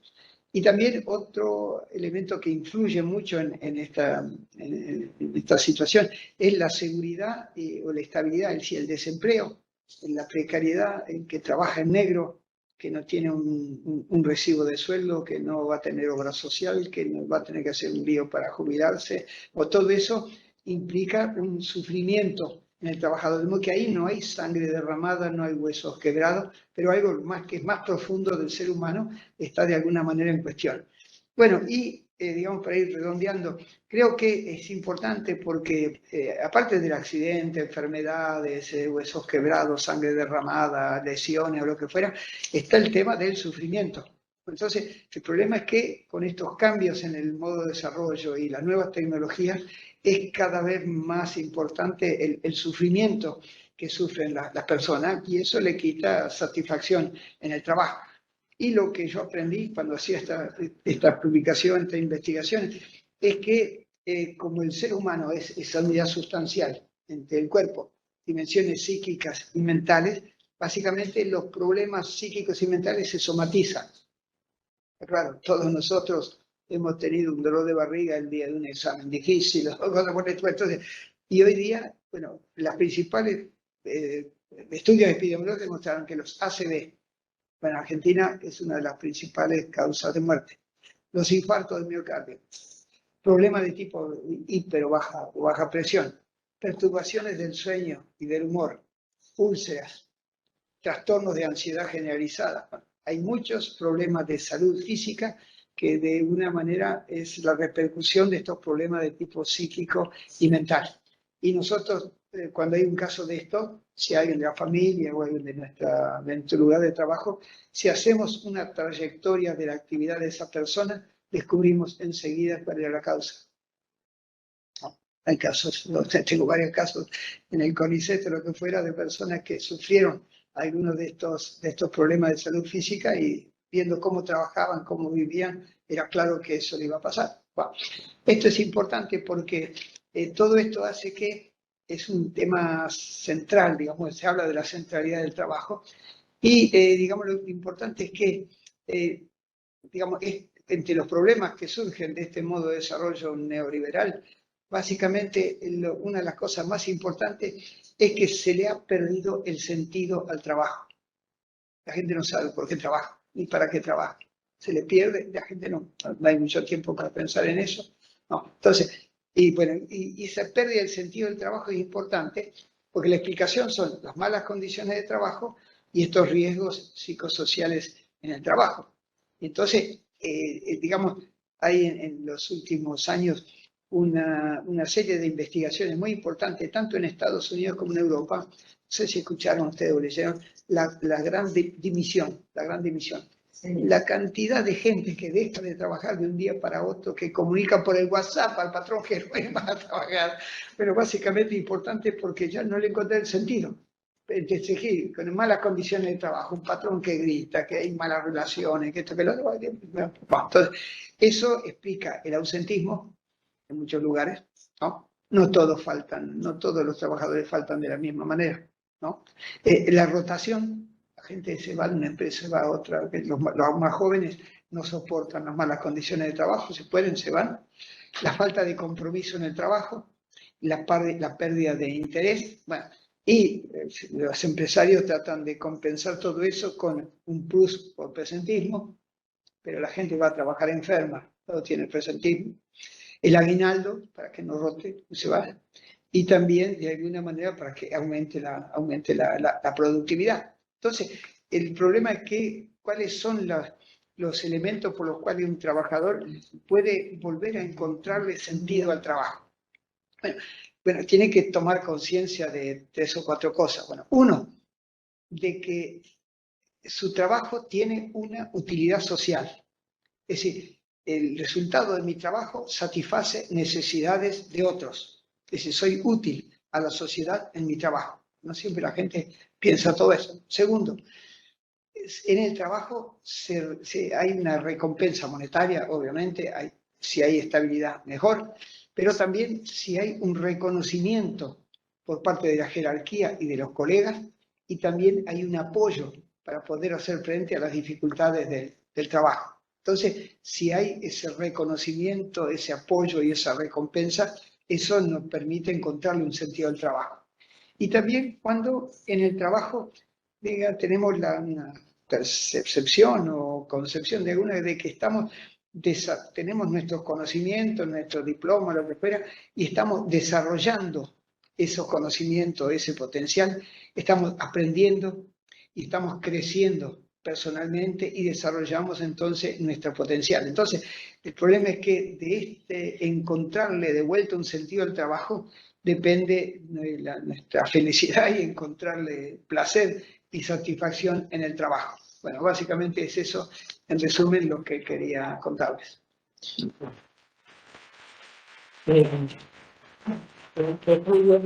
A ver, muchísimas gracias por esta excelente y generosa exposición, presentación. El equipo de organizador había preparado una serie de preguntas. Para antes de abrir un diálogo al resto de la mesa, los participantes, quisiera sintetizar al menos una de las preguntas que se... No, pero si no me las desarrolle todas. No, una central para abrir el diálogo también a los colegas que están aquí en la mesa. Pero, a ver, hay algo que usted fue contestando, es decir, lejos del fin del empleo, fin del trabajo, estamos ante unos cambios profundos en materia del proceso productivo, de organización del trabajo, de las relaciones sociales del trabajo, incluso de la construcción subjetiva del trabajador frente a las relaciones laborales o frente al mundo del trabajo. Frente a estos procesos, una pregunta es, ¿qué pasa con las instituciones de la sociedad salarial, como el salario mínimo, como los sindicatos, como los acuerdos colectivos de trabajo por rama, cuando tenemos una composición laboral que no está necesariamente asalariada y la buena parte de los procesos asalariados no están bajo relaciones formales, sino flexibles, informales o bajo relaciones con empresas? Y en una Argentina o en una sociedad latinoamericana donde también no deja de haber una economía informal de la pobreza o de la subsistencia, ¿no? Es decir, el mundo de las instituciones que organizaban y organizan las relaciones laborales, ¿qué tanto han perdido legitimidad y están en crisis? ¿Y cuáles son las opciones alternativas? ¿Cómo deviene el proceso de transformación de esas instituciones ante un contexto tan heterogéneo? Insisto, se mantienen relaciones salariales, pero es una parte relativamente minoritaria del mundo del trabajo. Aparecen nuevas formas de precariado laboral, algunos elegidos por los propios trabajadores, en términos de ser la opción de vida, incluso opción de trabajo, y otros aparecen como la necesidad de trabajo donde un empleo no los demanda, o donde no hay trabajo para ellos, y crean su propio trabajo en condiciones de pobreza. ¿Qué hacemos en una Argentina con esas 3 velocidades? Bueno, no creo tener una respuesta adecuada, pero lo que yo diría de alguna manera es que mucho va a depender o depende del sistema productivo y los cambios de alguna manera en ese sistema productivo. Bueno, Argentina es un país capitalista subdesarrollado, bastante atrasado de alguna manera, y que está en una situación de crisis, y creo que, digamos, en estos días y los meses y los años que vienen vamos a tener un cambio realmente muy, muy importante, me parece a mí, si se sigue la lógica, digamos, que se anunció la campaña, y es la lógica de lo que era el consenso de Washington allá en la última parte del siglo XX. Vamos de alguna manera para atrás en ese sentido. Entonces, primero, digamos, el uso de las nuevas tecnologías para aumentar la productividad. Me parece que reconvertir la fuerza de trabajo de alguna manera para que no quede dejada de lado por este cambio. Habría que planificar una planificación económica de tipo participativa en Argentina. Acuérdense que el último plan de acá fue el del año 1973, para, digamos, tener en cuenta dónde estamos, ¿no? El último plan de desarrollo fue el año 1973. Bueno, y es importante, de alguna manera, que en los organismos de planificación los trabajadores y sus representantes tengan una posibilidad de participar en la elaboración de los objetivos o de las políticas de alguna manera. Bueno, entonces, eso es una asignatura pendiente, y yo diría que sería la reivindicación más importante, digamos, de tipo macroeconómica que tenían que tener las organizaciones sindicales. Bueno, yo creo que, digamos, hubo cambios en la legislación laboral que ocurrieron durante el menemismo, y luego en los gobiernos posteriores algunas de esas cosas se corrigieron de alguna manera, pero no hubo muchos avances sustantivos. No hubo muchos avances sustantivos. Entonces, creo que va a haber un debate, me parece a mí, para salir de un poco de esta crisis. Bueno, los empresarios van a hablar, me parece a mí, de la flexibilización, seguro que van a hablar de la flexibilización, van a querer que los convenios colectivos se firmen por empresa, van a querer que no haya un seguro por desempleo, y van a volver y van a tratar de que es el método ese que la UOCRA con los empresarios de la construcción pusieron en marcha, de alguna manera una especie de remuneración por tiempo, una remuneración por tiempo de servicio, donde le hacen un descuento, el empresario hace un aporte en una caja de ahorro de ese trabajador, y de alguna manera cuando ese trabajador la puede usar, y cuando quede desocupado es de ahí que se va a cobrar él mismo su salario. Bueno, básicamente. Y la otra cosa, que creo que el Ministerio de Trabajo va a volver a tener una actitud como era en la década de los 90 de alguna manera, donde el Ministerio de Trabajo se va a poner en la actitud de hacer equilibrio entre iguales. Es decir, considerando que los trabajadores son iguales a los empresarios y no se dan cuenta de alguna manera. Entonces, esa situación de no un Ministerio de Trabajo a favor de los trabajadores para compensar la diferencia, sino poner así un equilibrio entre los patrones y los trabajadores. Esa es una tendencia que me parece a mí que va a predominar en los próximos años. Y con respecto a este tema que de alguna manera podríamos llamar la economía social, de alguna manera. Bueno, yo diría que en Argentina, digamos, esto es un problema, de alguna manera, porque, bueno, estaba todo el tema de las empresas recuperadas, que era un tema de investigación hace 10 o 15 años, por todos lados, estudios sobre las empresas recuperadas. Bueno, después se hablaba de las cooperativas, bueno, pero básicamente eso quedó restringido a un número pequeño de empresas recuperadas, deben ser 200, 250. Muy pocas de esas empresas son sustentables, básicamente porque básicamente no tuvieron el apoyo en la política económica de los distintos gobiernos, ¿no? Básicamente. Y se podría haber organizado ahí una política de apoyo técnico profesional para esas empresas. Yo trabajé en una de ellas, una cooperativa cerca de La Plata, una cooperativa papelera, sobre la cual hicimos una investigación sobre estos riesgos psicosociales también interesante. Bueno, entonces ahí no había apoyo del gobierno. Y pienso que las cooperativas, de alguna manera, como son entidades, digamos, de utilidad social, básicamente, tendría que haberse podido organizar sistemáticamente un apoyo técnico profesional por parte del CONICET, del INTA, de las universidades, un sistema de crédito de alguna manera, o asegurarle una demanda, básicamente, y también cambiar la legislación de materia de cooperativismo, que es de los años 73-74, y tiene el problema de que los cooperativistas, como no se consideran asalariados, quedan afuera de la legislación del trabajo, no tienen protección ninguna, básicamente son trabajadores sueltos. Bueno, entonces ahí hay un campo de acción, y básicamente antes que sea demasiado tarde. Bueno, también la otra cosa es que dentro de las organizaciones sindicales, acá hay especialistas en el tema, de alguna manera pienso que hay también mucho para hacer, porque es una institución realmente importante, y en la defensa de los trabajadores frente a este régimen son los sindicatos los más importantes, ¿no?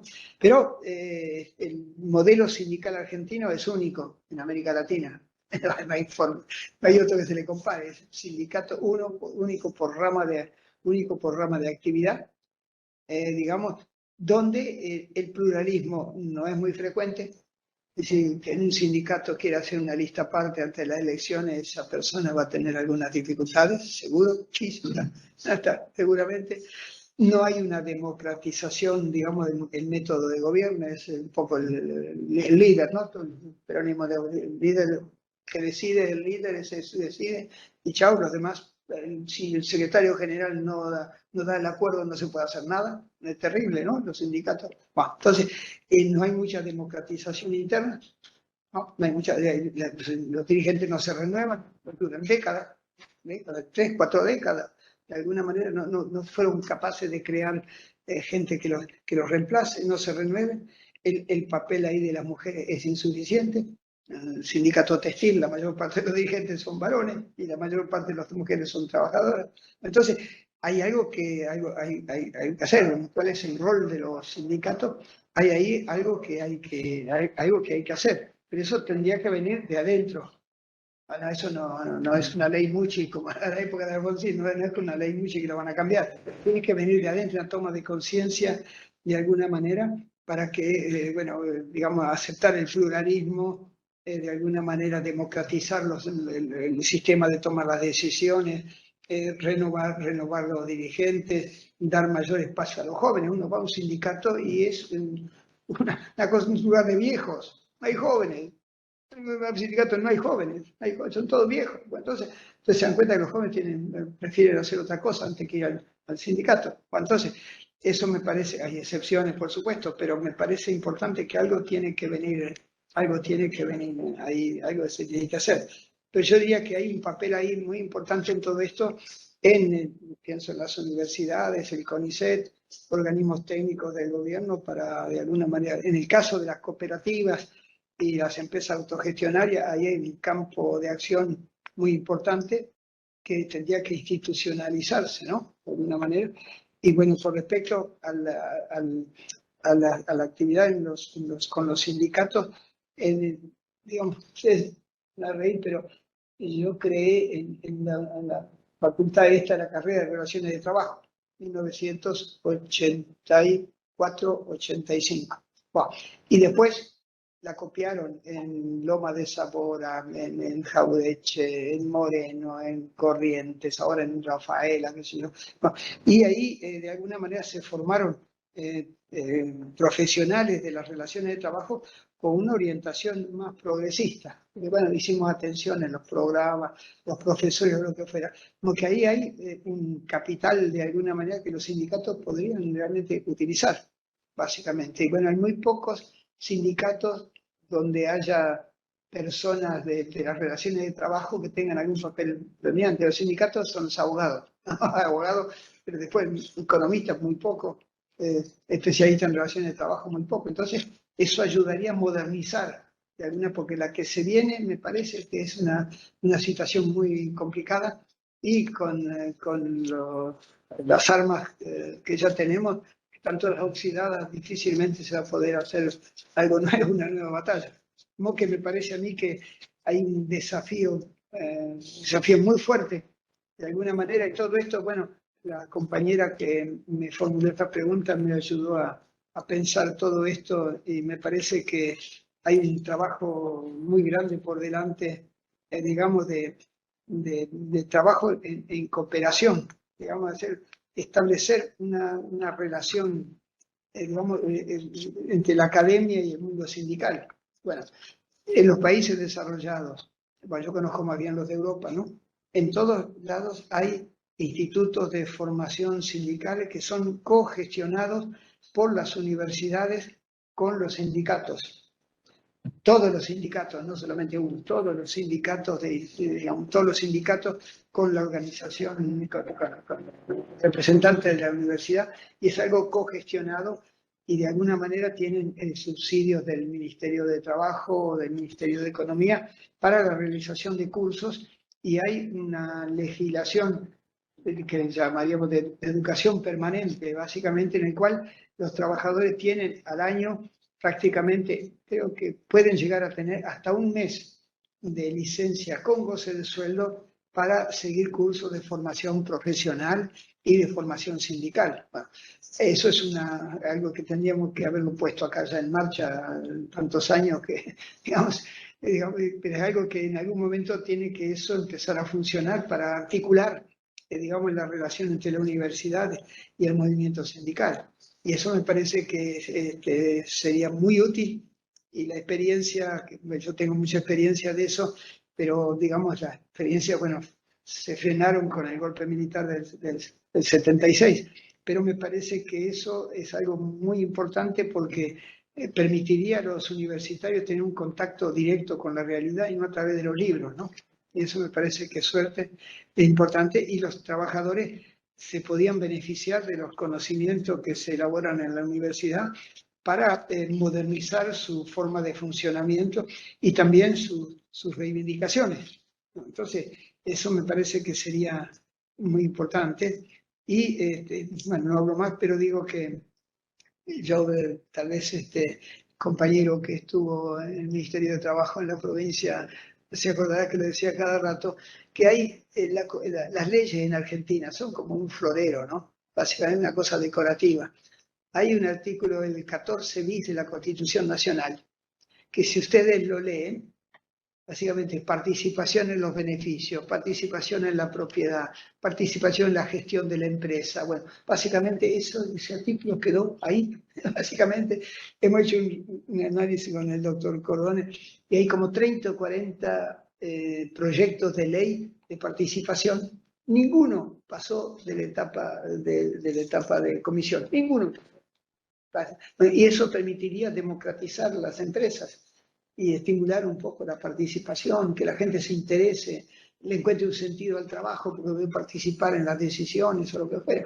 Bueno, en países europeos, básicamente, hay una institución que se llama los consejos de empresa, que paradojalmente la ley argentina lo prevé en la ley de contrato de trabajo. Está la ley de los consejos de empresa. No hay ninguna empresa, ni un sindicato que lo reivindica. Es terrible, ¿no? Está eso, es como un florero. Pues entonces, allá, digamos, una empresa quiere modernizar, quiere cambiar una tecnología, y eso va a haber un cambio de los trabajadores o lo que fuera, eso tiene que consultarlo con el comité de empresa.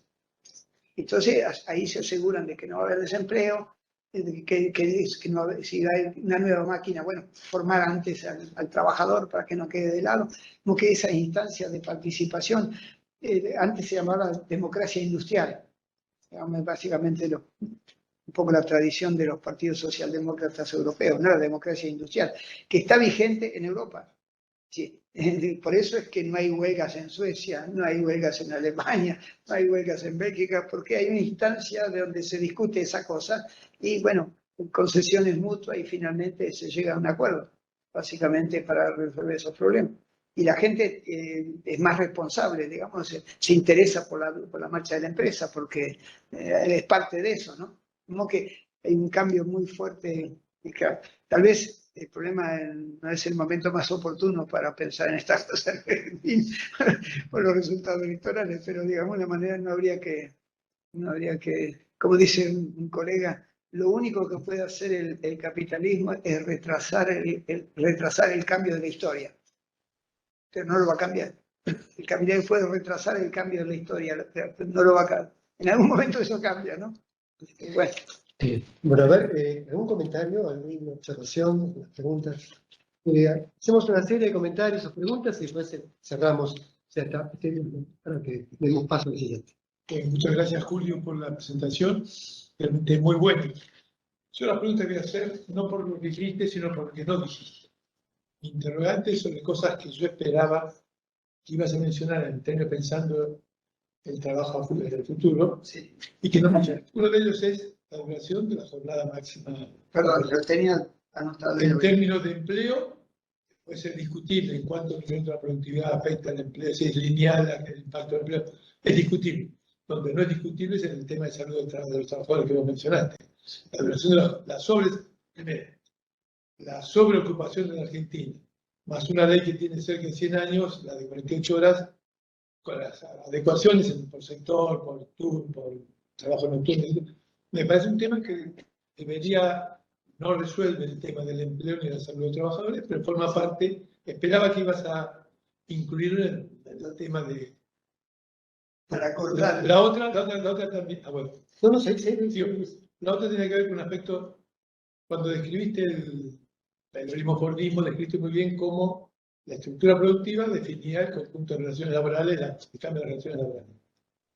La pregunta es, ¿por qué en la actividad económica o en la estructura económica actual en Argentina no hiciste mención a cosas que son como novedosas? Por ejemplo, el cuidado del ambiente o el cuidado de las personas, que no pasa por nuevas actividades, sino por el reconocimiento de actividades económicas que hoy no están reconocidas y que a lo mejor tiene que ver un poco con lo que va a hablar María del Carmen, que tiene que ver con la cobertura de los trabajadores.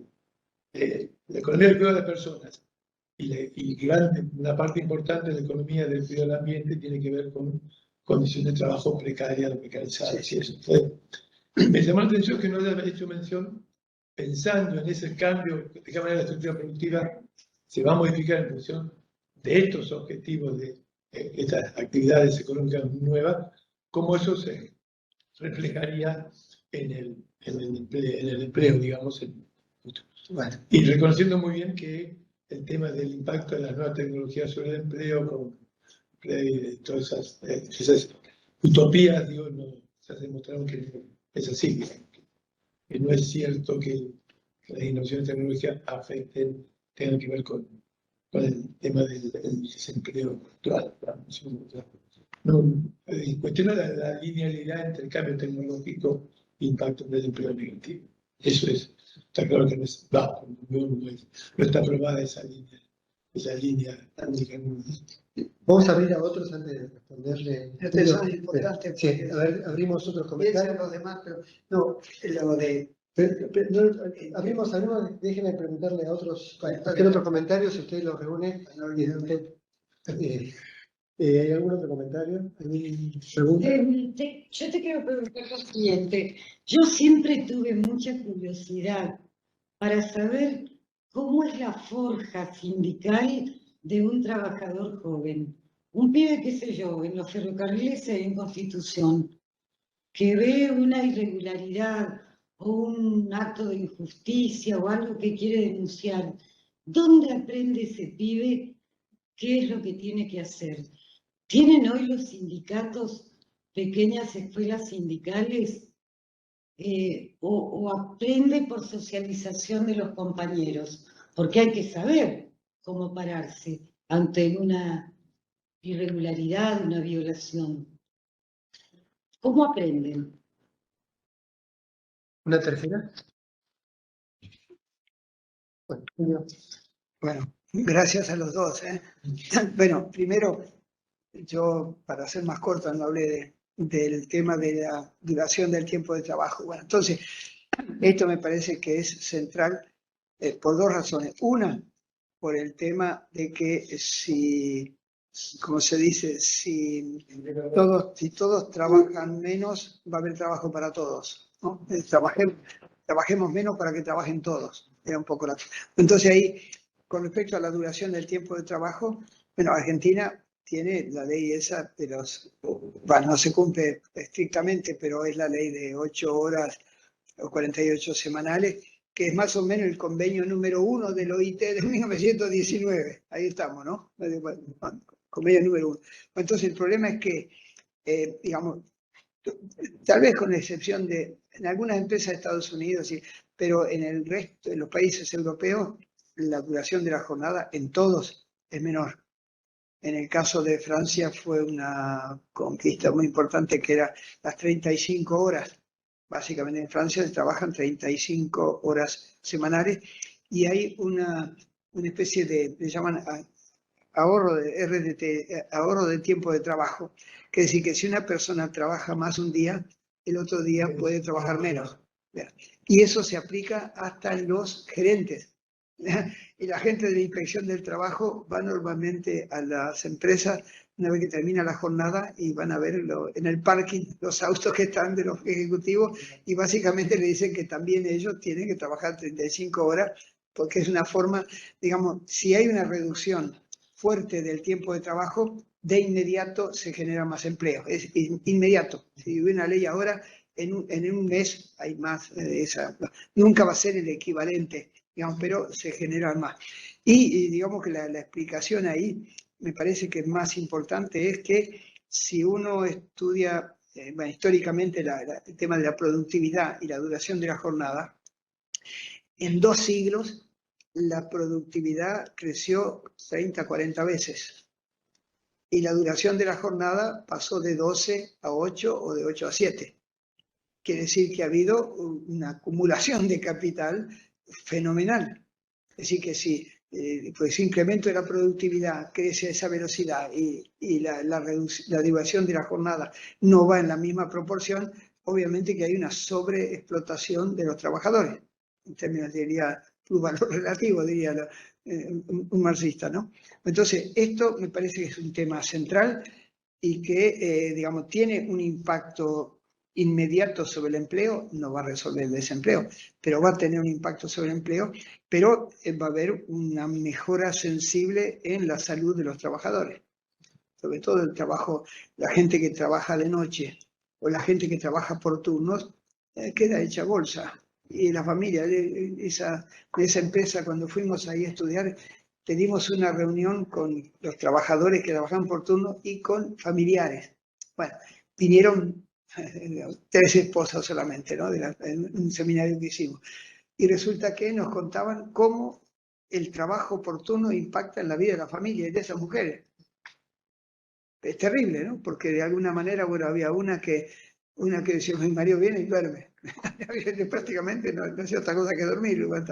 Y la otra que decía, bueno, yo cambié mis horarios de comida, porque quería esperarlo al marido, bueno, quería mucho, quería esperarlo al marido, comía a las 3 de la tarde, después comía a las 11 de la noche, y los chicos tenían que hacer una comida para los chicos a las 12, hacía 3 comidas al día. A medio, bueno, le cambió la vida básicamente y le cambió la vida. Entonces, el tema del trabajo por turno me parece que requiere una política aparte, porque requiere un mayor seguimiento desde el punto de vista de la salud de la gente. Y normalmente eso no se hace, pues a todas esas personas tienen perturbaciones del sueño, porque el que duerme de día duerme 2 horas menos y es un sueño de menor calidad. ¿No? Esa persona chinchuda, el cambio en su forma de vida es impresionante, ¿no? Bueno, entonces, eso yo, disculpa que no hablé de eso, pero tenía... Bueno, y después con respecto al tema del ambiente, bueno, básicamente hay bueno, es un problema, creo que hay un grado de conciencia muy grande en Argentina sobre eso, pero faltan las políticas, ¿no? Faltan las políticas, que, digamos, algunos sindicatos al tema le dan importancia, pero no todos, porque eso implicaría también un grado de conciencia, un grado de compromiso mayor en el trabajo, ¿no? Y, digamos, mientras que en otros países ya el tema del cuidado del medio ambiente forma parte de la reivindicación de los trabajadores, ¿no? Digamos, se sienten como responsables del cuidado del medio ambiente y, bueno, el caso, tal vez donde más se nota eso, los sindicatos de los países nórdicos o en Alemania o lo que fuera, bueno, el sindicato es un guardián del medio ambiente. Bueno, el otro problema es que, y está muy vinculado con los temas de género, ¿no? Básicamente se habla de que las mujeres tienen no dobles, sino 3 jornadas. No hay una doble jornada, hay unas 3 jornadas. Si tiene que ocuparse de las tareas domésticas, es una jornada. Si tiene que trabajar fuera tanto. Y después están las tareas de cuidado. Porque incluso en Argentina, si hay un enfermo en la casa, la que falta es la mujer, ¿no? Si hay que llevar a un chico al médico, la que falta es la mujer. Porque las mujeres tienen en eso una utilización del tiempo de trabajo intensísima, sobre todo las que tienen un trabajo profesional fuera de la casa. Bueno, eso es un tema nuevo, de alguna manera, y creo que requiere también una política, no solo declaraciones o lo que fuera, sino una política real que implica también un cambio en la organización de la familia. Porque si eso ocurre es porque hay otro que trabaja menos, hay otro que no asume las tareas del hogar. Pero eso es un cambio cultural fenomenal. Los matrimonios más jóvenes, sí, yo he visto que eso es un cambio, pero los más tradicionales, ver a nuestros abuelos cambiarle los pañales a un bebé que se hizo caca, no me acuerdo de haber visto a ninguno, ¿no? Entonces, hay un cambio cultural importante.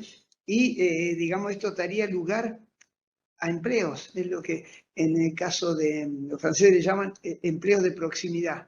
Es decir, que, digamos, hay muchos empleos que se podían generar para trabajos de cuidado, donde normalmente puede haber, hay mucho empleo ahí posible para mujeres que quieren estar a cargo de la familia, cuidando la vida doméstica, pero eso de alguna manera hacían trabajo a tiempo parcial. Pero lo importante es que fueran remunerados y también que estuvieran registrados, para que eso se tome en cuenta para la jubilación y las obras sociales, ¿no? Esto es un poco lo que se me ocurre y pido disculpas por pasé de largo. Bueno, y con respecto a lo que decía aquí Rijo, es que muchos sindicatos tienen sus escuelas de formación. Es medio irregular eso, no es un poquito antes de las elecciones. El secretario general es una ocasión para juntar y dar una charla. Entonces siempre me ha pasado que en esos cursos de formación sindical el primero que habla es el secretario general o alguna hora del sindicato, que esto que lo otro. Entonces, pero hay escuelas sindicales y que ese es un lugar donde los jóvenes sería un momento de aprendizaje, digamos, del convenio colectivo, ¿no? Básicamente, yo me acuerdo cuando se aprobó la ley de contrato de trabajo, en el año 74 era, ¿no? En el 74, me acuerdo que todos los compañeros del sindicato tenían la ley de contrato de trabajo en una edición reducida, lo tenían en su bolsillo, y a cada rato lo sacaban, pero ahora no creo que la lea. Entonces, pero creo que ahí son los compañeros más viejos, ¿no? Los que tienen más experiencia, los que tienen que enseñar. Y de hecho lo hacen, no de una manera sistemática, pero lo hacen cuando el compañero pregunta, le dicen cómo hay que hacer, ¿no? Pero ahí los compañeros tienen una función que cumplir muy importante y habría que revitalizar la escuela sindical. Que tenga alguna política, no sé, vincularlo a una ley del Ministerio de Educación o del Ministerio de Trabajo, articular con las universidades, con el CONICET, con el INTA, lo que fuera, dar facilidades, porque el problema es, digamos, en qué tiempo los trabajadores se forman. Porque en Argentina los patrones dicen que lo mejor capital que tengo los trabajadores y que se eduquen, pero el sábado o después de trabajar. El problema es que había que hacer una ley de educación permanente en el cual para cursos de formación sindical se puede hacer en tiempo de trabajo y sin perder el salario. Es una política laboral, digamos, socialdemócrata, digamos, que pasó el tiempo y la gente reclama cosas y demás, pero finalmente hay muchas asignaturas pendientes, ¿no? Bueno, muchas gracias, Julio. Hacemos un vocal por 10 minutos, con un cafecito, y tenemos el diálogo con María del Carmen Fejo. Espectacular. Espectacular. Bueno, Pero, sí.